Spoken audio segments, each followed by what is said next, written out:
Ankleshwar national highway પર ગડખોલ પંચાયતની dumping સાઇટમાં ભીષણ આગ, કચરાના નિકાલની પદ્ધતિ સામે સવાલ ઉઠ્યા. અંકલેશ્વર નજીક પસાર થતા નેશનલ હાઈવે નંબર 48 પર આવેલી ગડખોલ ગ્રામ પંચાયતની ડમ્પિંગ સાઇટમાં આજે બપોરના સુમારે અચાનક ભીષણ આગ ફાટી નીકળતા સમગ્ર વિસ્તારમાં દોડધામ મચી ગઈ હતી. રાજપીપળા ચોકડી નજીક વર્ષા હોટલની પાછળના ભાગમાં આવેલા કચરાના વિશાળ ઢગલાઓમાં લાગેલી આગ જોતજોતામાં પ્રસરી ગઈ હતી, જેના કારણે આકાશમાં ધુમાડાના કાળા ગોટા દૂર દૂર સુધી નજરે પડ્યા હતા. ઘટનાની જાણ તાત્કાલિક ધોરણે ડીપીએમસી ફાયર વિભાગને કરવામાં આવતા ફાયર ફાઇટરોનો કાફલો ઘટનાસ્થળે દોડી આવ્યો હતો અને ભારે જહેમત બાદ આગ પર કાબુ મેળવ્યો હતો. સદનસીબે આ દુર્ઘટનામાં કોઈ જાનહાનિ થઈ નથી, પરંતુ હાઈવે પરથી પસાર થતા વાહન ચાલકોમાં ધુમાડાના કારણે થોડો સમય ભયનો માહોલ જોવા મળ્યો હતો. આ ઘટનાએ સ્થાનિક તંત્ર અને પંચાયતની કામગીરી સામે અનેક ગંભીર પ્રશ્નો ઊભા કર્યા છે.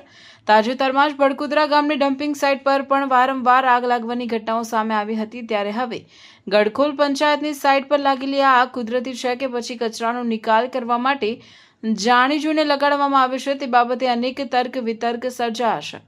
નિયમ મુજબ ગ્રામ પંચાયતે પર્યાવરણની જાળવણી સાથે વૈજ્ઞાનિક ઢબે કચરાનો નિકાલ કરવાનો હોય છે, પરંતુ વાસ્તવિકતામાં પંચાયત પાસે આવી કોઈ સચોટ વ્યવસ્થા ઉપલબ્ધ ન હોવાનું જણાઈ રહ્યું છે. કચરાના પહાડો જે રીતે ભેગા થઈ રહ્યા છે, તેના નિકાલ માટે કોઈ આયોજન ન હોવાથી આગની આવી ઘટનાઓ શંકા ઉપજાવી રહી છે. હાલમાં તો ફાયર વિભાગ અને સ્થાનિક તંત્ર દ્વારા આગ લાગવાના ચોક્કસ કારણો જાણવા માટે તપાસ શરૂ કરવામાં આવી છે.